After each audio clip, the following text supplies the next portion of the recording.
Hi lovely people, welcome to Zop Lady, welcome to my channel once again. And today, as always, I'm always excited. And today I'm also super excited because there's something we've been saying, beauty with brains, and I'm very happy to be seated beside one of the beautiful ladies in South Africa. And I'm sure you also want to know, behind the beauty, what is she doing? Who is she? So I use this opportunity to ask her to tell us a bit about herself. So my audience would like to know, who are you? Can you introduce yourself to us? Thank you for the compliment. Well, my name is Regli. Oh. I was born and bred in Mamelody. Okay. And I'm the founder of Hope Recovered. It's the organization that we have started, my husband and I. So we've been in ministry since I think 2014, and in 2017 we officially registered our own non-profit, where we basically work with the youth and the children, helping them to discover their identity in God, in Christ, and walking in their God-given purpose, because we totally believe that each and every one of us has a purpose. But it takes time to unleash that and to discover that, and sometimes you need someone to walk besides you. So we raised our hands. It's like, okay, we will be those people who lead others into finding their purpose and their identity in Christ. Wow. So yours is on faith basis. Yes. Faith was a driving force. Yes. But the name is a bit interesting. Yeah. Hope Recovery. Yeah. What went into the name Hope Recovery? Good question as well. So, like when you walk in the roads and you can just see that there's a lot of hopelessness in the world. You see even with the posture of the people. And for us, we're like, there must be something that is bigger than yourself that you must believe in. And for us is that hope in Christ, hope that must be restored, because when you grow up when you have life experiences, there's trauma, there's like challenges that you face as a person that you grow up. There's a lot of things that brings you down as a person, and you wonder what is your purpose. You don't just live to die. There's just hope that needs to be restored and be recovered, and we believe that you can only find that in God. Wow. So for you, it is based on what you saw outside. Basically, you also have a personal experience that also made you to go like linked to this society that made you say, okay, when I put myself in their shoes, this is how it feels like.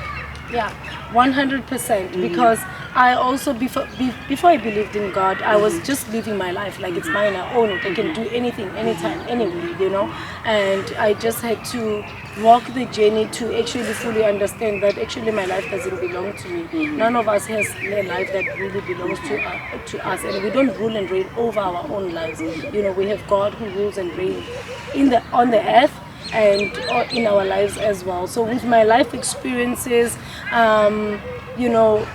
I got a lot of trauma as well, like huge events of traumas where I ended, on a crossroad, like looking for more.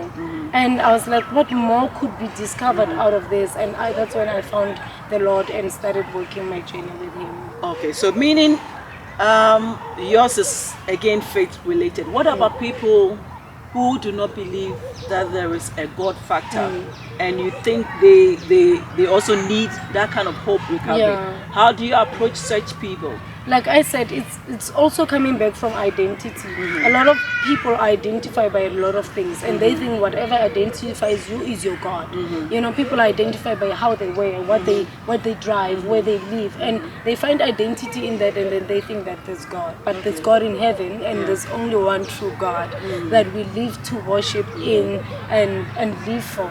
So if people don't believe in God but still discover their purpose, they just people with talents. They think, I have a talent to speak, but your audience must be drawn into something that is bigger than yourself.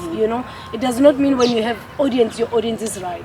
When you can dance, you can dance well. It's just a talent, but it must give glory to something. So that's what I believe. Okay, so now I want you to walk us through the process which you go through in terms of identifying these people. After you have identified, what happens with them? What do you do with them? Yeah. So we have various programs in our in Hope Recovered in our programs. So we have library with children. So we work with illiterate children, or what society call illiterate children. These are the children who have struggles with reading and writing. Once we discover that, or the child is identified by the school, they bring the child to us. We assess the child. We see which level they are, and we work with them the journey of reading and writing, basic steps, English basic steps and all that. But the mandate and the bigger purpose is that the child must know how to read and write so that they can read the Bible and find their own truth in them. And we also have youth discipleship, because we believe in mentoring people. We don't believe like, oh yeah, there's a God in heaven, you must just believe in him. So what? If people don't have information, that's where they perish. So we walk a journey. So every Saturday we invite people to our house. We drive them from Mamelody to our house. We give them Bible lessons, swimming lessons. We have lunch with them. We're just building a community where people can just really find their faith, but something more than that is relationship as well. So we build a lot of relationship through our programs as well. We do as well like holiday care in schools in Mamelody. We do like reading classes with the children and the teachers as well. So we do training, basic training for the teachers as well. Okay. So are you fulfilled doing this with your husband? Was it your husband's initiative, or it was just your initiative, or is it together? So good stories coming now. So when my husband was in matric, he says, when my husband was young in Switzerland, he dreamed of serving people all around the world. And because he's from Switzerland, so he said either Asia or Africa or anywhere in South Africa, and he landed here. So when I was young, I was also reached by missionaries. But I didn't take that to heart. I still lived my life and all that. But there was a point where when I started to discover my life, I went into mission. So that's how my husband and I met. So we were two different people from two completely different countries, living our lives and discovering our purpose, and then like boom, we met. And then we're like, okay, we have the same patient care. So it was both our purpose to end up saving God's people. Yeah. Do you find fulfillment in doing what you're doing? 100%. Like, it gives me, it's not even pleasure, it is actually fulfillment to know that I've reached someone with something that's gonna sustain them for lifetime. We do also shoe drive, clothes drive, but that's nothing than the bigger mandate. There's just gotta be something that is not even tangible, but something that it's spiritual, and it's gonna sustain someone for a very long time. It has something to do with their purpose than something that you can give them and sustain them one day or 1 week or whatever. Wow. So you said Hope Recovery has been in existence from 2014. Can you tell me some of your success story and some of the challenges you go through? So one of the successful stories is, I'll share the latest one, maybe and go down a bit. So there was a child that we interviewed. No, not that we interviewed. We had a child in our library. We interviewed the child. We assessed the child. They came into our library. They started being a regular member of the library. This child couldn't read. This child couldn't write. Society believed. But when I sat with that child down, I said, this child needs an opportunity and someone that they can trust. I availed my trust, and this child started trusting me. We started reading and writing together. Wow. So this child got funding from someone. And it was not funded by us or anything that we did. This child was funded. After the child was funded, this child was taken and promoted into a better school than the school that they were.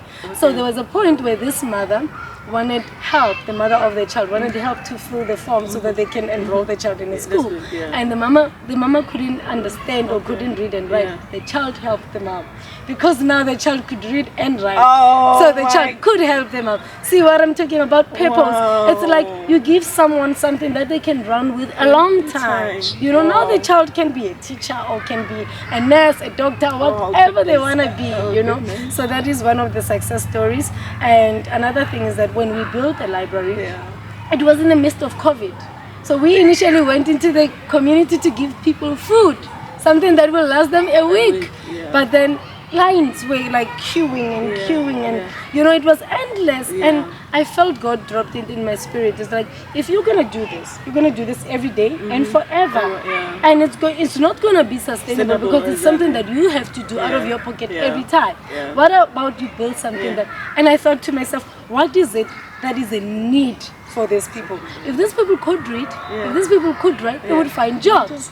You understand? Or they would build their own businesses. It's not a matter of, you know, even in COVID, people couldn't work. But if you had your own business, at least it's something. So I said, I'm gonna teach people how to read and write. If they know how to read and write, they can open their businesses. They can do anything. They can travel the world. They can just do anything. So you drop a seed, and a tree will grow out of it. So that's one thing I liked. We built the library there, and we were issued like a piece of land there. And I tell you, another successful story that is aligned to that is that we started our library with, I think, 12 books.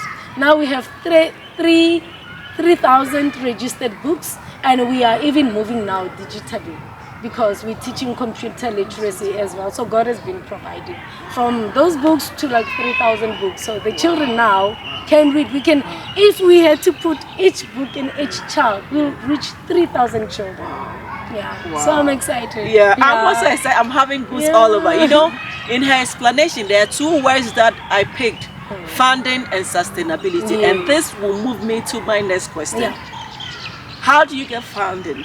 So we have friends, churches, ministers, also ministries back in Switzerland that are supporting us as visionaries, that are supporting our visions. Other than that, we have like my husband's family from Switzerland that is supporting us as a family as well, because we need to live. But we are slowly and surely speaking to companies, and we'd love people to really come on board. And we are an organization that don't only want funding. Come and see what you are funding. Don't fund us all the way from Germany. Come visit South Africa. See the people that we're talking to. See that child I'm talking about, and ask them, is that story true? You know. So anyway, so the sustainability now plan that we want to have is that we want to have land where we can build and have a farming project where we can actually employ people, teach them how to farm, how to grow their own food. You know, that's a sustainability for us, also for them. So we want to teach skills as well. I'm super impressed. So if we are a young lady and you are not doing anything, you have no excuse. I'm sure you have learned something from my dear lady. Of course, forgive me, her name is really a mouthful for me. So maybe I want to give her a Ghanaian name. Do you know the day in which you were born? 16 March.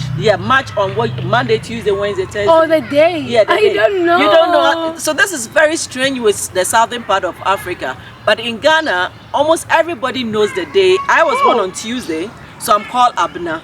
So maybe after this interview, I'll drop at the description her Ghanaian name. I'll go and Google the date, and then we'll put it there. So I want you to drop a message to any young lady watching you, or even the youth. The youth includes men as well, boys. About finding purpose for your life. You know, I always say 3 things. We are born with gifts, talents, and abilities. We are gifted in something. You're gifted in something. You are talented definitely in something. And you have the ability to do all these 3. You know? It's like a trinity in some kind of form. Discover them. Because if you can wake up and do something that you love, you're gonna run. If you're gonna wake up and do something that you love, you're gonna run with it forever, for a lifetime. You know, you don't have to be trapped in a job that you don't like. You don't have to be trapped in something that you don't like. Discover what is your gift, talents, and abilities. So discovering that as a young person, I tell you, I wish I have discovered that sooner. But I don't regret anything that has happened in my life. But I tell you, that's where your purpose is in. That's where you wake up at night and say, this is what I want to do. I'm unbothered. You know, I'm settled and I'm at peace. We all want peace. We all want to do something that is peaceful. So if you want to do something that is peaceful in your life, discover what is your gift, talent, and ability. On that gift, talent, and ability, Zop Lady would like to say a big thank you to my princess here, beauty queen. And tell a friend to tell a friend to tell a family about who Zop Lady and share this video, because this is really an educative interaction, and I'm sure people will be motivated with your submission. And I like to end by giving her the Ghanaian handshake, yeah, because I must leave a bit of Ghana in her. So yeah, and then we snap. Oh, okay. Yes, yeah. I love that. I love that. I love Yeah, that. thank you so much. Thank you for having me. Thank you really for having me. Yeah, it's a pleasure. It was.